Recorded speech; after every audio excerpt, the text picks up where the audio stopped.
Welcome to the home of motion, forces, and the application of mathematics in the physical world, or the application of mathematics and physics. Our assumption is that you have prior knowledge of what scalar and vector quantities are and how they differ from each other. If not, you can visit the physics video on the YouTube channel.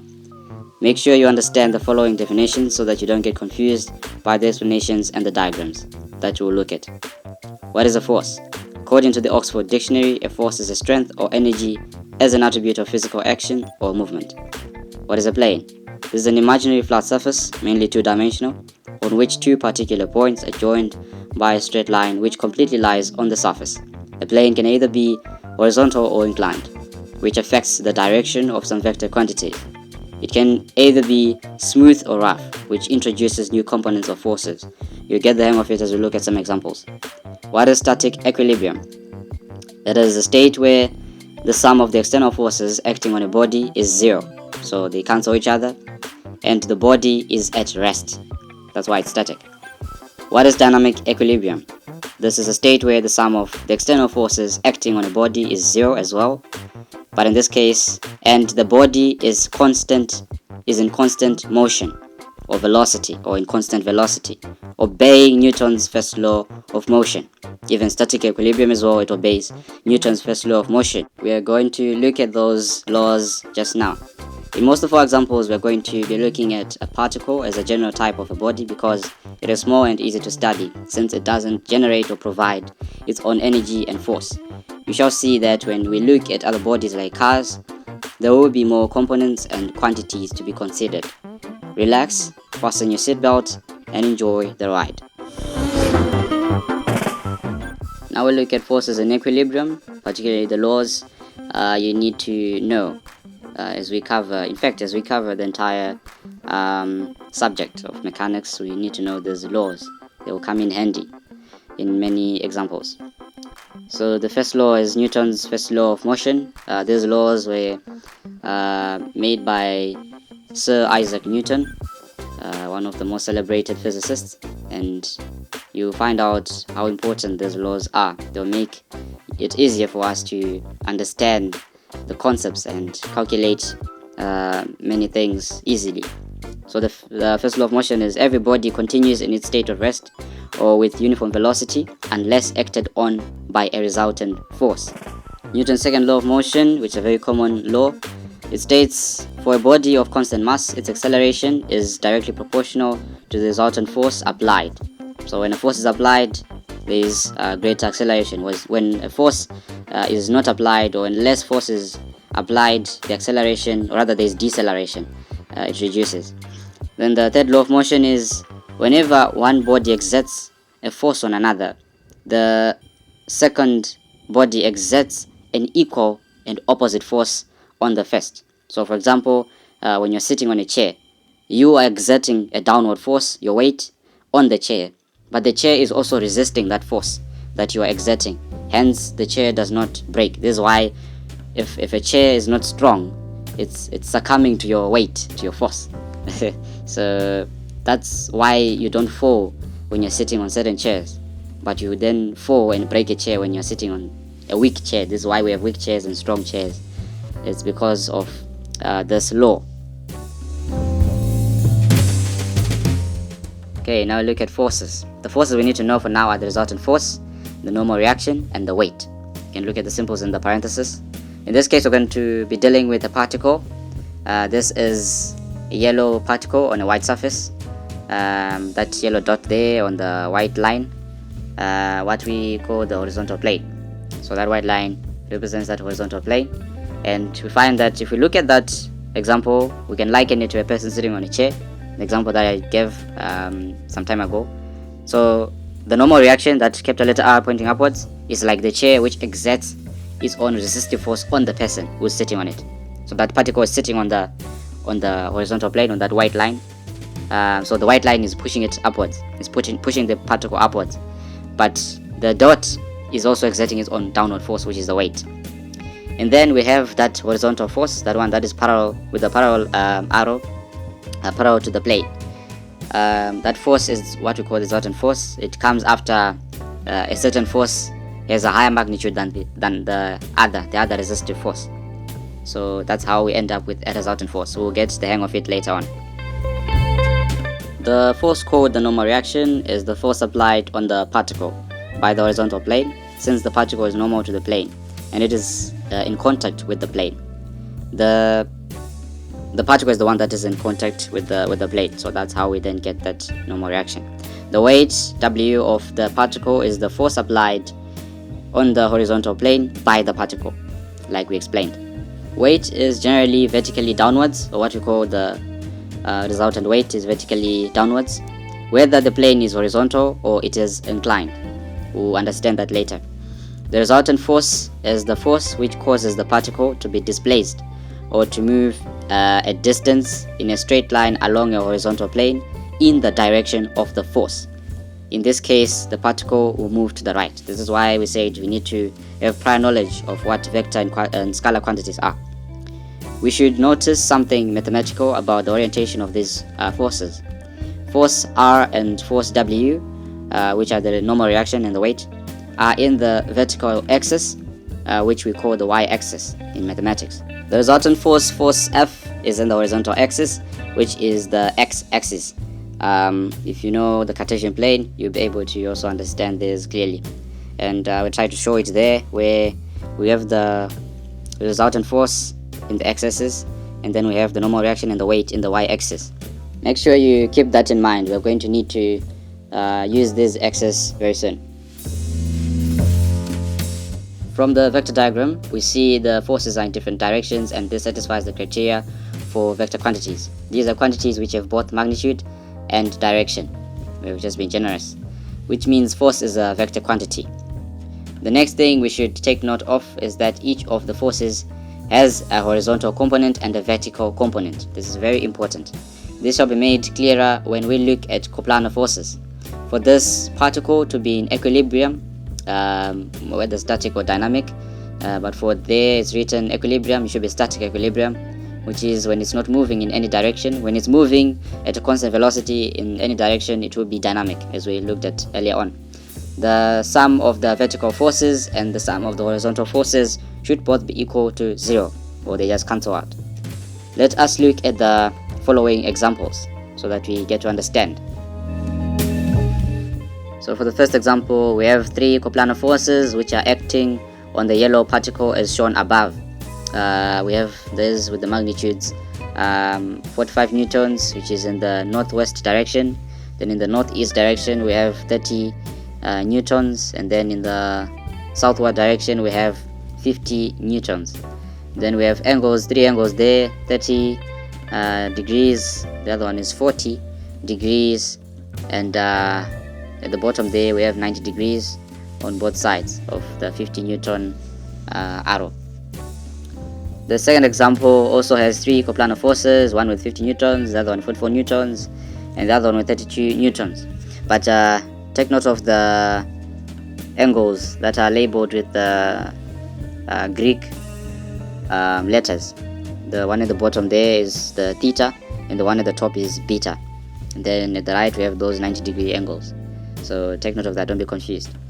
So we're going to look at the first question. It says, calculate the resultant force of the 3 coplanar forces and determine the direction of the resultant force.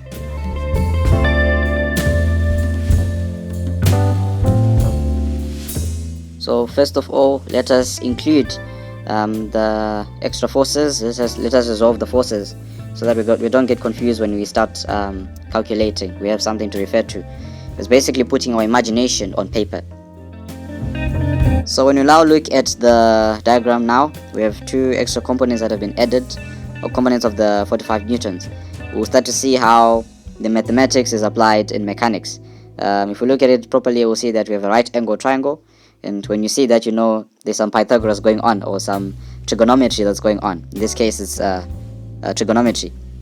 So we find there's 45 sine 30 in the vertical there, because remember, that's the opposite side, opposite to the 30 degree, and then there are degrees angle, and then we have the adjacent side, which is the 45 cos 30, and this will give us the 45 newtons as the resultant of those 2 forces, those two components of the force. Okay, so the next batch has 30 sine 40 and 30 cos 40. It's just the same thing we did with the 45 sine 30 and the 45 cos 30. Then I'll just leave that for now. We just need to go to the 50 Newton one. We'll see that the 50 newtons is already in the vertical direction, but it's pointing downwards. So that's the vertical component. That 50 newtons is the resultant and the vertical component. But the horizontal component, there is no horizontal component. So that's why it's 0 newtons. It's because the resultant is already in the vertical. So there's no contribution from the horizontal component. There's no force contributing to that 50 newtons from the horizontal component. That's why it's 0 newtons. It does not affect that 50 newtons. So we then go back to the two that are above. What I want you to notice as well is the 45 newtons and the 30 newtons are pointing upwards. So it means that the vertical components of those two are also going to be pointing upwards. You need to get that right. These two 45 newtons and the 30 newtons, they are above the horizontal plane and they're pointing upwards, away from the horizontal plane. So their vertical components are not going to be pointing downwards, they're going to be pointing upwards as well. That's the direction of the vertical component.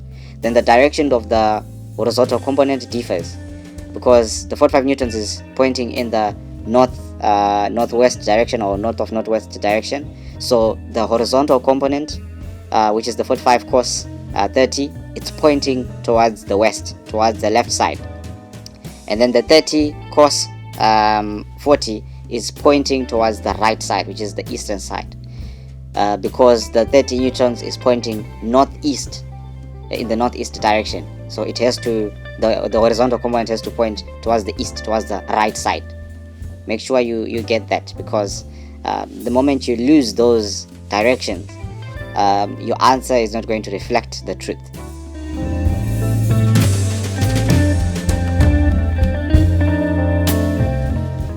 Okay, so the first point, we've already done it. We need to show the y and x components of each of the forces. We've already done that. That's the diagram there that we looked at. What we now need to do, the next step, is to group these components in their groups so that we are not confused about which is which. Because the diagram, it will be messy, so we won't be able to notice what is what. We now need to group them. So we draw a table which has x components in newtons on the left and the y components in newtons on the right. You can switch the two, there is no problem. So with the x components, we know we have 30 cos 40, then we have 45 cos 30, and then we have 0 newtons. Let's read the note at the bottom, which says you should notice that the x component of the 50 newton force is 0 newtons, and the y component is 50 newtons. We already explained that. Then the y components, we have 30 sine 40, 45 sine 30, and 50 newtons. So those are the components. I think we're now getting the hang of it. So with these in this table, we are now able to just extract them from the table without having to try to locate them on the diagram. It's now just easy to pluck them out and take and put them in our working.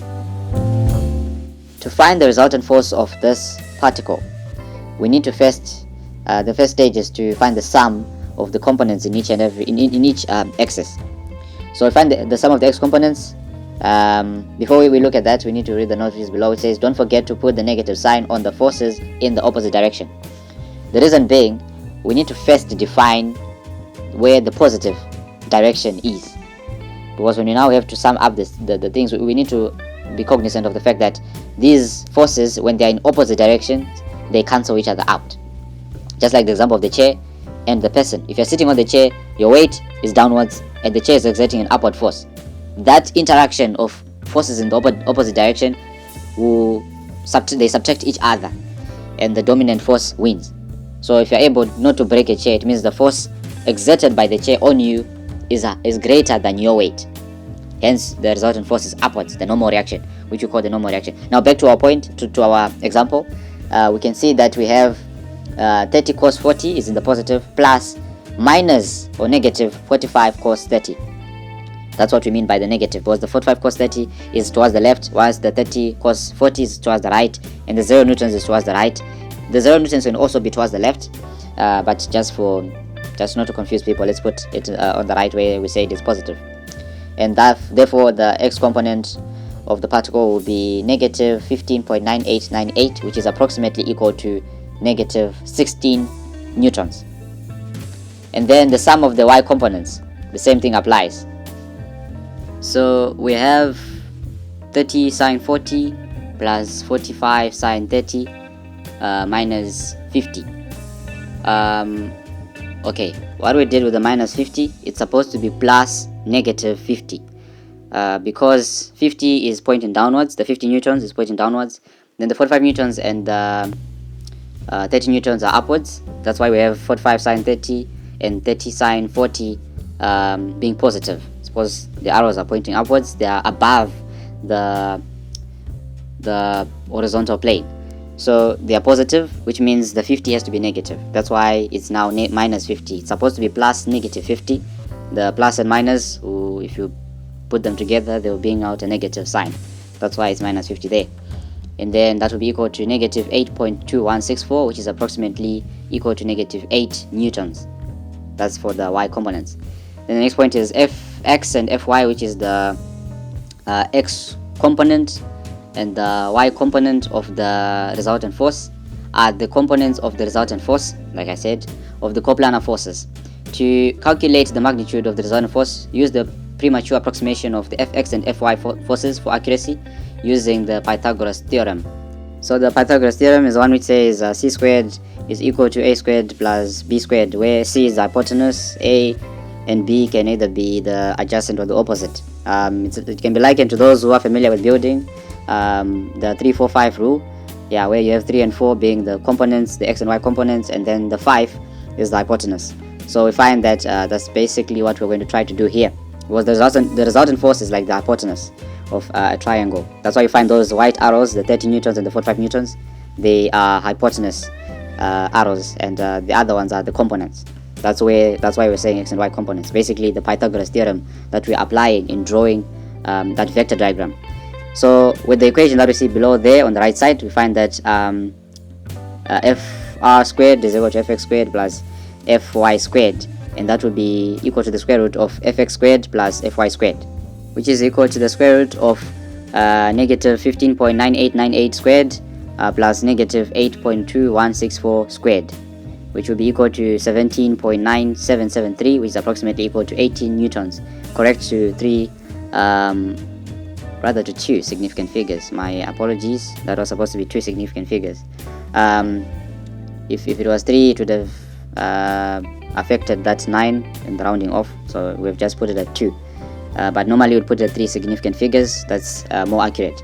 And also when you're working out, try to use the premature approximation around 4 decimal places, because if you try to use 3 going down, you are going to get different answers from different working, and it might not reflect the truth behind the calculation. But if you use the premature approximation, you are guaranteed that your answers will be very close to the correct answer. Your approximation won't be so far away from the actual value or the actual magnitude of the force. For the angle, we're going to use trigonometry to find it. Now let's assume we didn't have the hypotenuse, we had not calculated the hypotenuse. We wanted to start maybe by calculating the angle. I would want us to use this method so that if we are stuck, maybe in an exam, if you're stuck and you cannot find the hypotenuse, but you can try to use the answers you already have, the sum of the y components and the x components. You can use them in this method. Instead of using sine and cos, you can use tan theta. So you have opposite over adjacent. The opposite will be the y, which is the negative 8.2164, and then the adjacent will be the x, which is negative 15.9898. So to find theta, which is the angle, we need to make theta the subject of the formula. Theta is that circle with that cross in the middle. That's the Greek letter theta. So theta will be made subject of formula by taking the tan, that tan part, and making it inverse tan. So we have to take that tan, when we put it across the equal sign, it becomes an inverse. That's why it is tan to the power negative 1 if you check on the next part. So it becomes theta is equal to tan to the negative 1 of that whole fraction, which is the opposite over the adjacent. And then that will be equal to 27.1965 degrees, which is the which is approximated to 27.2 degrees, correct to 3 significant figures. So now we need to show it in a diagram. As you can see on that diagram at the bottom, we can see that we first plot the negative 60 newtons as the white arrow, which is horizontal, going to the left. It's like a number line. When you go to the right, you're going to the positive. When you go to the left, you're going to the negative. Yes, that's basically the idea. When you're going upwards, you're going to the positive. When you're going downwards, you're going to the negative. This is why negative 60 newtons is to the left. That's our Fx. Then our Fy, which is the y component of the resultant force, it's downwards. This is why we have negative 8 newtons moving downwards, the white arrow going downwards. And then our resultant joins the tail of the negative 60 newton arrow, and then it also joins with the head of the negative 8 newtons. This is what we call vectors. If you know vectors, it's like you're taking the longer route of getting to a certain point, and the resultant arrow is the shorter route, is the shortcut, basically. Then for the angle, it's a bit of a tricky one. I know it's very tricky. It used to be tricky for me, so I understand. But you just have to be realistic. It's 27.2 degrees, and it's less than 90 degrees. That's an acute angle.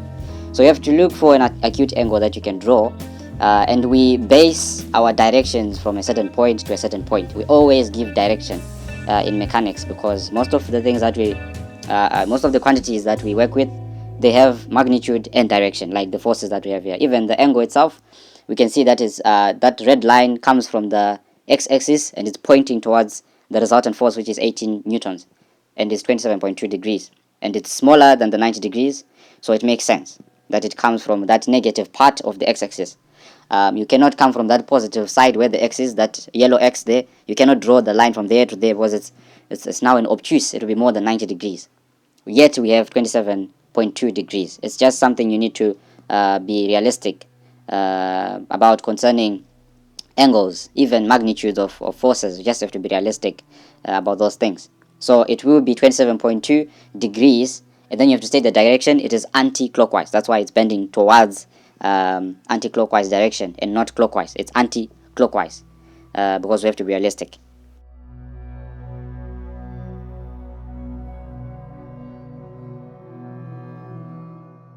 So the next question is, 3 coplanar forces are acting on the yellow particle as shown above.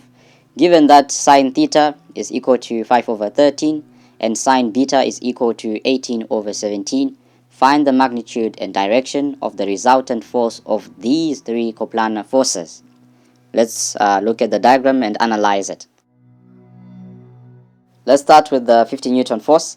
So the vertical component is upwards, because 50 Newton is northwest on that diagram, or north of northwest is the way you want to interpret the direction. But the idea is it's above the horizontal and it's pointing upwards. So the vertical component also has to point upwards. And the horizontal component, which is 50 sine beta, will be pointing to the left, which is the western part.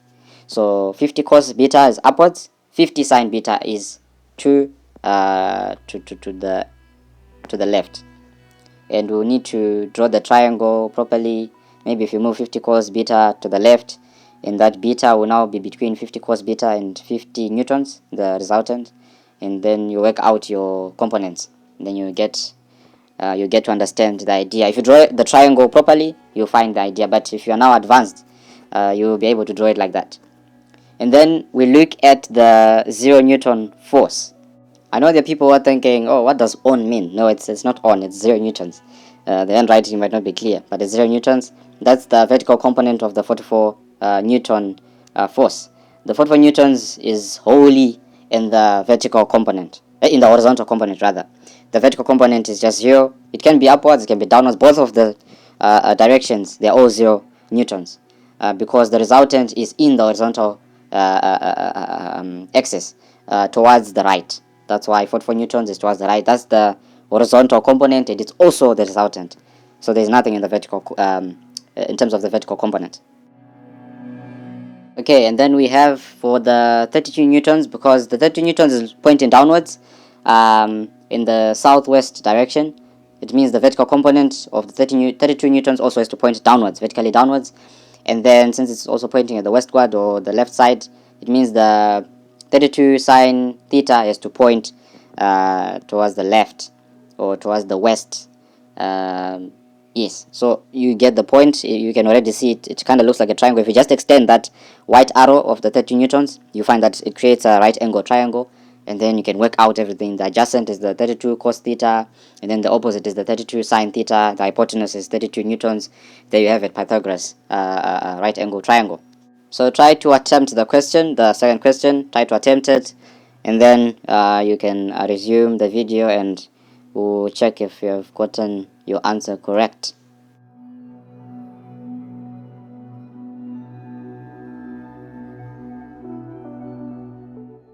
So I've already shown the y and the x components of each of the forces when we're drawing the vector diagram, and that's the one at the top there.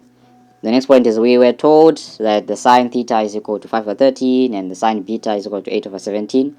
Don't forget that 44 newtons is in the horizontal axis, therefore there is a 0 newton in the vertical axis. So the following will be the components. Hopefully when you try it out, you got those components right. So these are the components, pretty straightforward except for the y components. So let's just go one by one so that we don't confuse each other. 44 newtons, that's the x component, like we said in that note at the top there. Then that's 0 newtons in the y component. We know the reason. And then 32 sine theta will become 32, the product of 32 and 5 over 13. So it's 32 times 5 over 13. And then the 50 newtons times 8 over 17 will be representing 50 sine beta.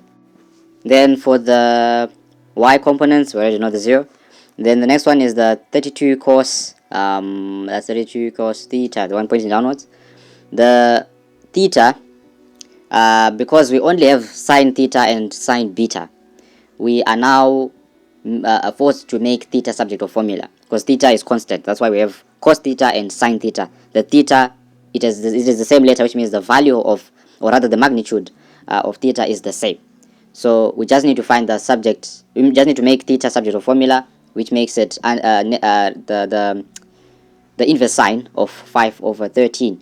This is why we say 32 cos, in brackets, in parentheses, inverse sine of 5 over 13. And then for the 50 cos beta, we find that it's 50 cos inverse sine of 8 over 17. It's just mainly making theta subject of formula and substituting the theta and the beta as well with the respective inverses. Okay, now that we have the components table, now we're able to do the calculations easily. So now we want to find the sum of the y components. First, we just start with y. We can start with anything. The last time we started with x components, now we're starting with y components. Feel free to do what's comfortable with you. So the y components, the same note, don't forget to put the negative sign on the forces in the opposite direction. Same applies to the x components. Don't forget to put the negative. So first of all, we need to define the positive directions for the vertical and the horizontal axis. So for the vertical axis, which is the fy, we have defined that the upward direction is positive and the downward direction is negative. That's why we have 0, which is positive, plus the 0 can also be negative. Yes, it can also point downwards. There's nothing in the vertical axis for the 44 newtons because the resultant is already in the horizontal. So it's 0 plus 50 cos inverse sine of 8 over 17 plus, so 50 cos inverse sine of 8 over 17 is upward. That's the 50 cos beta, so it's upward. And then since 32 cos theta is downwards, it means that it has to be plus negative 32 cos inverse sine of 5 over 13, and that will give us an answer of 14.5792, and that sum was approximated to 14.6 newtons, correct to 3 significant figures for accuracy. So now we look at the x components. So we have 44. We have defined the right side, the east direction, as the positive, and then the west or the left side is the negative direction. So our 44 is positive, which is 44 plus the negative 32 sine theta, which is 32, the product of 32 and 5 over 13, and that's plus negative 50 times 8 over 17, or the product of 50 and 5 over 17. So that's the idea behind it. You can see it's 44 minus, but it's just plus negative of that component. and plus negative of the other component. I just made it easy so that the space, you can fit everything in that space. The space is quite small. You just pardon me with that one. We'll make it larger next time, and that will be equal to 8.1629, and that is approximately equal to 8.16 newtons. That's the x component of the resultant force. Now we're going to use the Pythagoras theorem to find the resultant force, and trigonometry to find the angle of the direction of the force, of that resultant force of the particle. So you can see I've skipped some steps there. I trust that you already understand what's going on from the previous example. So we now say the resultant force is equal to, we just use Pythagoras theorem, c squared is equal to a squared plus b squared. So that Fr will be equal to 14.5792 squared plus 8.629 squared. Then we'll find the square root of that, which will give us 16.7089, and that will be approximately equal to 16.7 newtons, correct to 3 significant figures. Then we have alpha. So instead of saying tan theta is equal to opposite of adjacent, I just say tan alpha. It's just a change of letters, but the idea is still the same. It's trigonometry. That's basically the same. So it's alpha is equal to tan, inverse tan. Remember, alpha is not subject of formula, so it's inverse tan of 14.5792 over 8.1629. Remember, use approximate values, or rather use premature approximation in your calculations, and then that will give us 60.7555. Therefore, alpha will be equal to 60.8 degrees, correct to 3 significant figures for accuracy. Before we give our conclusion, we need to find the angle of the direction of the resultant force of that yellow particle. So we find the resultant force is 16.7, we calculated it, and the components are 14.6 newtons in the vertical axis upwards, and towards the right in the horizontal axis we have 8.16 newtons. And we can create that Pythagoras right angle triangle, very common. And now we need to put our angle. Our angle will be 60.8 degrees. But take a look at it. It's coming from the horizontal going to the 16.7 newton arrow, and that's the angle that's supposed to be drawn, because it's an acute angle. It's lower than 90 degrees. So remember, we have to use common sense. We cannot have it going the other way around, because that's now greater than 90. So just draw it like that. It's standard to start from the horizontal line going towards the arrow of the resultant, and it means that it will be anti-clockwise. So our conclusion will be the resultant force is 16.7 newtons, and it is 60.8 degrees from the horizontal in the anti-clockwise direction. So now we're done with coplanar forces. We're now moving on to an object on a horizontal plane. Remember, the forces we needed to know are the resultant force, F, and the normal reaction, capital letter R, and the weight, capital letter W. In this case, we're dealing with a particle, that's the yellow particle on the white surface, as we see on the left, what we call the horizontal plane. That's that white line there. If the horizontal plane is a rough surface, then we have to introduce a new force called the frictional force. I think we talked about that some slides back.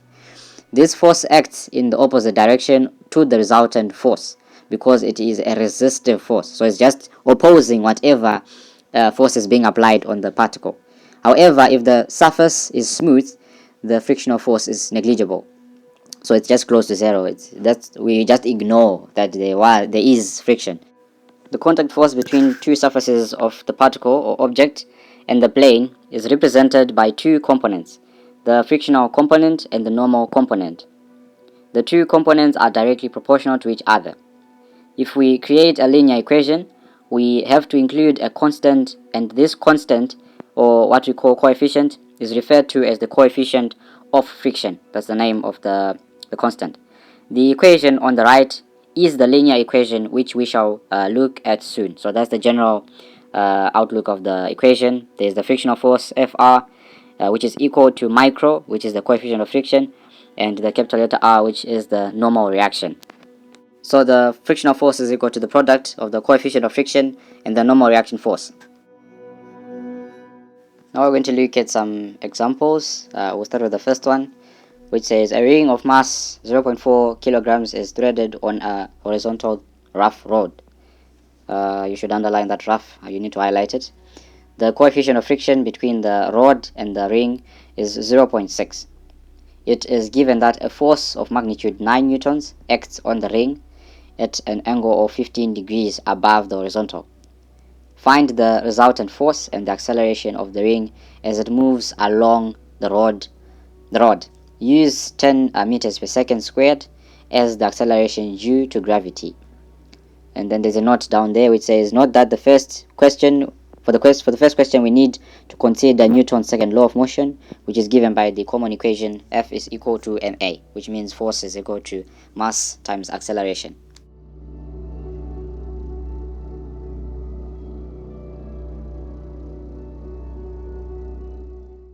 Okay, so looking at the diagram for the first question, we can see that we have the 9 newtons there, and if we include the components, we have 9 cos 15 in the horizontal axis, and the vertical axis we have 9 sine 15.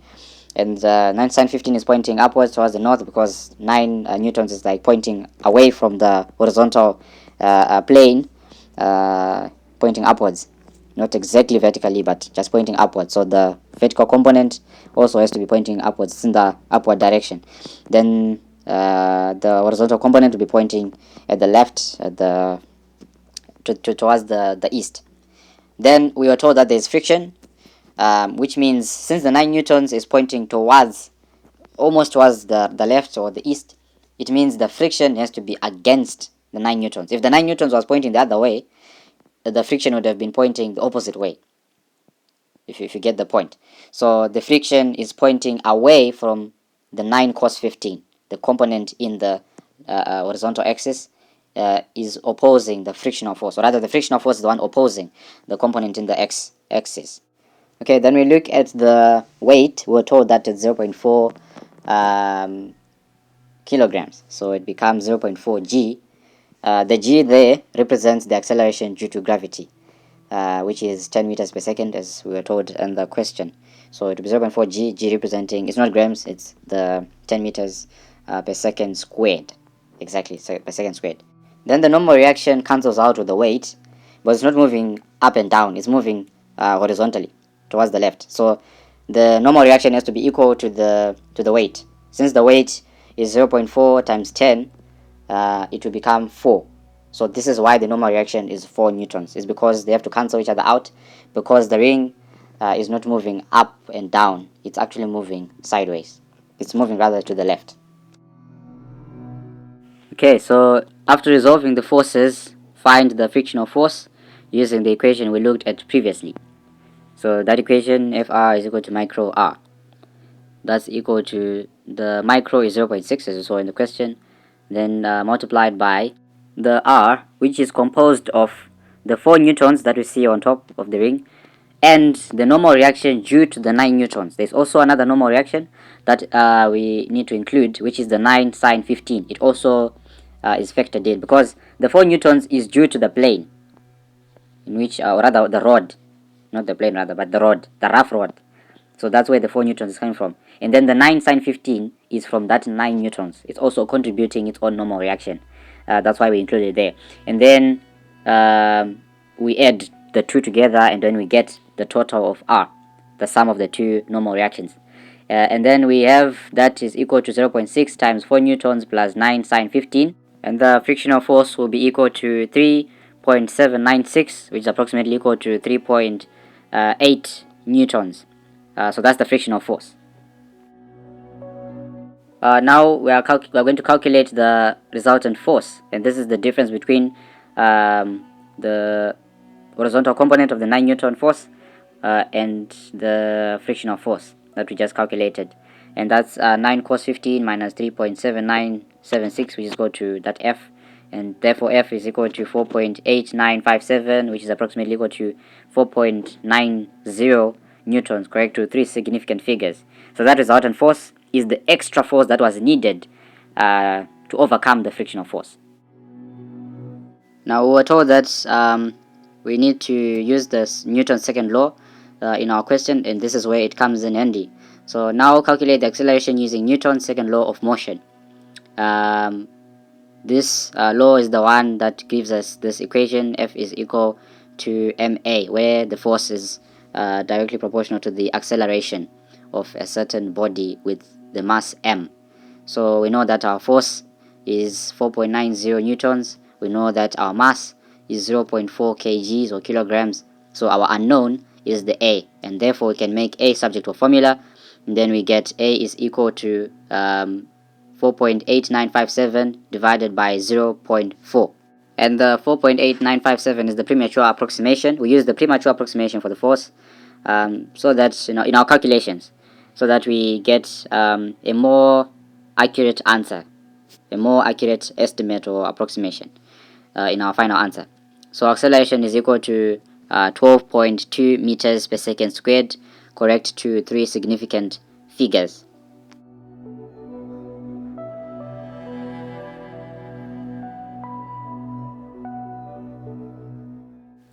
Now we're going to look at the second question, which says a block of mass 2 kgs or kilograms rests on a horizontal smooth plane, as we see on the diagram. It is given that a force of magnitude 15 newtons acts on the block, and its direction is parallel to the horizontal. So it's like pulling the block towards the right. As the block is pulled from rest by the force, it faces air resistance of magnitude 12 newtons. So that figure, which shows the wind or blowing of some air, is 12 newtons. Find the resultant force on the block as it moves along the horizontal plane. Use 9.81 meters per second squared as the acceleration due to gravity, g, if necessary. So don't confuse that g, it's not grams. When you see it on the diagram, it will be representing 9.81 meters per second squared, that g. And we have to use it if necessary, so let's check if we need it in our example. You can try to work it out on your own. Just pause the video and work it out, try it, and then you resume, and then we look at your answers. So we're going to start by showing the air resistance, which is 12 newtons. So that's the 12 newtons there, and another 12 newtons there. It's just one and the same force, the 12 newtons. The one on the block, I'm just trying to show that, it's going against the 15 newtons. That's basically the idea, just so that you get the perspective of the idea. So now we look at the normal reaction and the weight. So as you see, the block has 2 kilograms or 2 kgs, and that means the weight will be 2g. 2 from the mass, and then the g is the 9.81 meters per second squared. So when we multiply the 2 and 9.81 meters per second squared, the product of the two will be the weight. And since the block is in equilibrium in terms of the vertical motion, it's stationary in terms of the vertical motion, it's not moving up and down, that's what I mean. The normal reaction, which is 2g, will also be 2g, so that they cancel out. They have the same magnitude, but they are in opposite directions. One is going up, one is moving downwards.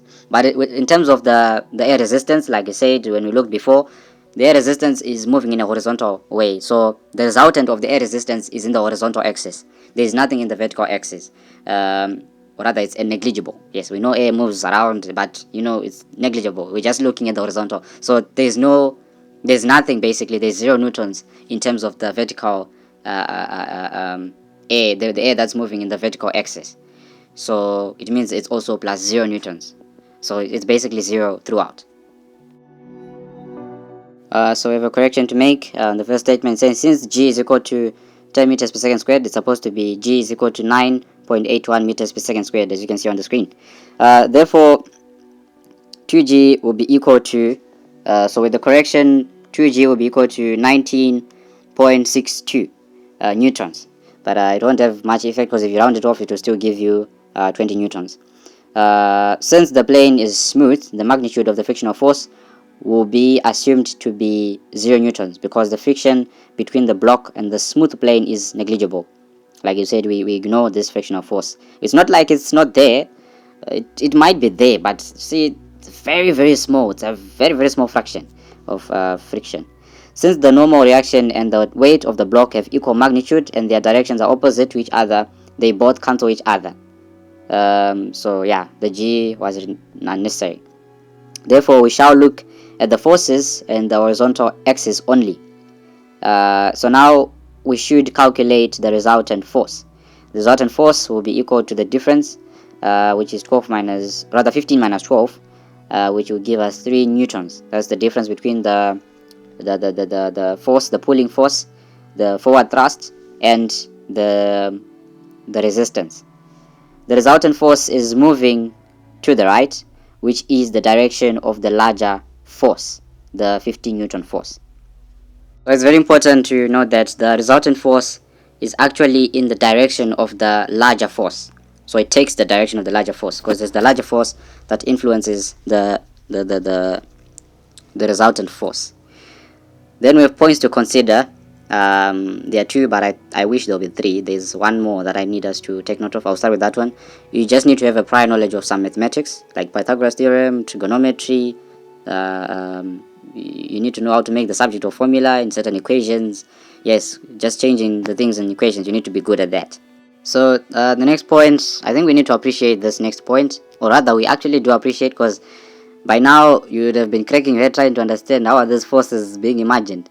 But now that you can see the imagination being put on paper, it now makes sense. And this is why the next point is important, which says draw diagrams in order to help you to visualize the situation. And this will help you to interpret the question in a better way. Because if you try to store everything in your head and try to construct everything, your brain is going to act up and you're going to hate it. But the subject is actually very easy. All you need is to imagine and put it on paper, and everything will flow. The next point is make sure you include all other essential forces onto your diagram, because if you just forget one or you think you remember it, you might make a mistake and your answers are not going to look nice. Now we look at an object on an inclined plane. Remember, the forces we needed to know are the resultant force, the normal reaction, and the weight. In this case, we are dealing with a particle, the yellow particle on the white surface, as you see on the left, what we now call the inclined plane. If the inclined plane has a rough surface, then we have to introduce a new force called the frictional force, Fr. This force acts in the opposite direction to the resultant force because it is a resistive force, the same thing with the previous examples. However, if the surface is smooth, the frictional force is negligible. The resolution of forces, especially the weight of the object, are very important. Not just important, they are actually very important, because if you are to look on the diagram on the left, we had to include some components, and that comes in because of the rule of the weight. The resultant weight is always pointing downwards, so we need to include components in order for us to get a true value of the resultant force, which moves the particle. The contact force between two surfaces of the particle or object and the plane is represented by two components, the frictional component and the normal component. The two components are directly proportional to each other. You need to realize from the diagram above that the normal reaction is normal to the plane. That's very important. Not normal to the horizontal line, but normal to the plane, to the inclined plane, whether inclined or horizontal. But the weight of the particle or object is always vertically downwards, like I said. The following is a vector triangle to show how we came up with the components of the weight W. So as you see, we're just using the Pythagoras theorem, where if you are to calculate W squared, you need to say W sine theta squared plus W cos theta squared. So with the one that's not highlighted, that diagram which is not highlighted, we can see the exact way in which they are arranged, these arrows. So we see the W is downwards, just as the W is downwards on the diagram on the far, on the top left there, and then the W sine theta is going downwards, down the inclined plane, and that's the exact way also it's put there as the opposite in the vector triangle. And the W cos theta is coming from, it's like it's normal to the plane, so it's coming down from the plane, and that's exactly why we have the normal reaction as well, normal to the plane. That's why it's called normal reaction. It's going to be parallel to the W cos theta. The R is parallel to the W cos theta, and they are like directly in line because they affect each other. And the highlighted diagram, the one highlighted with the square maroon background, we will see that just try to change the orientation of the right angle triangle. It's still a right angle triangle, although it doesn't look like it. Just imagine it's a right angle triangle. It was hard to draw the triangle, so bear with us. But the idea is we're just trying to show that the W sine theta is the opposite, the W cos theta is the adjacent side, and the W is the weight, which is the hypotenuse.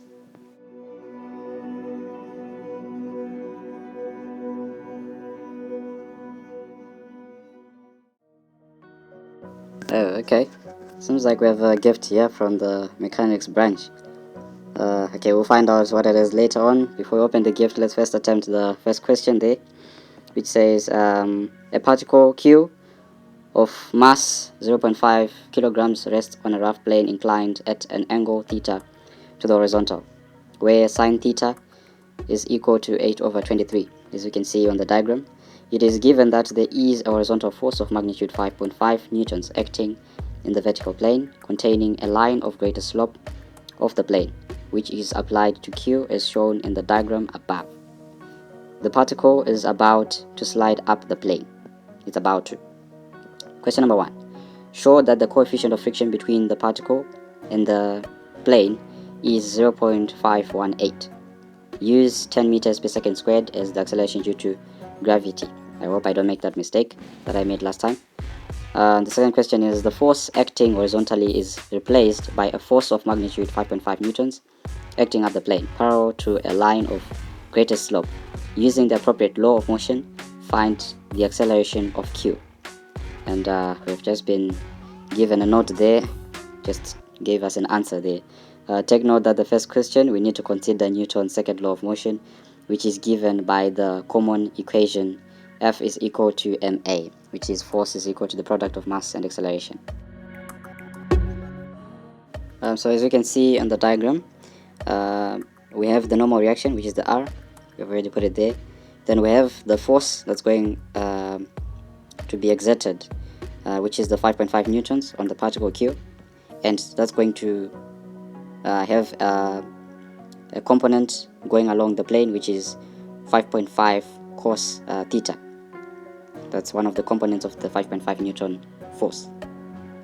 And then we have the mass of the particle, which is 0.5 kilograms, which translates to the weight being 0.5 g. Remember, g is 10 meters per second squared, so it will be 0.5 times 10, which is 5 newtons. But that does not mean that R is 5 newtons. Remember, we need another component which is in line with the R, which is one of the, or rather it is the adjacent component of the 0.5 g. Okay, so when we now resolve the weight, we find that we have the horizontal component. Okay, let's not call it horizontal, let's just call the component which is along the inclined plane. That is 0.5 g times 8 over 23. Remember, that will be the 0.5 g sine theta. And remember, sine theta is equal to 8 over 23. And then the component which is normal, the weight, the component of the weight which is normal to the inclined plane will be 0.5 g cos theta, which would then be equal to 0.5 g cos of the inverse sine of 8 over 23. Because remember, we make theta subject of formula, and that's how we do it. Apologies for the state of the diagram. We hope you managed to see the detail. The following are the forces that we will be dealing with. Yeah, just bear with us. The diagram is not in good shape, but you should be able to see something. Then when we deal with the next point, we'll see that we have 3 forces there. I don't want to say they're difficult, but I also don't want you to be overconfident because you might be confused. So let me walk you through. So we have the weight. The weight is composed of the mass, which is the 0.5 kilograms, and g is the 10 meters per second squared. So 0.5 times 10 will give us the 5. That's why we have 5 newtons there. Then the R, which is the normal reaction, is equal to, now remember, the normal reaction is the one that's normal to the plane, and we also have a component of the weight which is normal to the plane, that we have seen, the one in purple. But also remember, with the 5.5 newtons, it has 2 components, one which is along the plane and another one which is normal to the plane. That's why we have 0.5 g cos of the inverse sine of 8 over 23. That's the component of the weight. And then the component of the 5.5 newton force will be 5.5 sine theta, which is 5.5 times 8 over 23. That's why it's there as 8 over 23. It's because of sine theta. The other one that we have along the plane is cos theta, as you see on the diagram. Unfortunately, we didn't put the sine theta one, but I hope you can understand what's going on. Then the F is 5.5 cos theta, which is that one that's at the top on the diagram, the one that's pointing upwards. The 5.5 cos theta, that's the one you're seeing as F, which is 5.5 cos of the inverse sine of 8 over 23 is the one that makes the particle move upwards. Because remember, we said that the particle is about to move upwards in that first question that we got, or the part 1 of the question. And now, because we have the F and the R, we can now find micro. So micro is equal to F over R, and that's derived from that equation. F is equal to micro R, micro times R. That's how we get the frictional force. So we are trying to find the frictional force. Yep. So now calculate the friction coefficient. Okay, you might be confused by why we used F as well on for the frictional force, but it's supposed to be FR. Just correct that so that you don't get confused.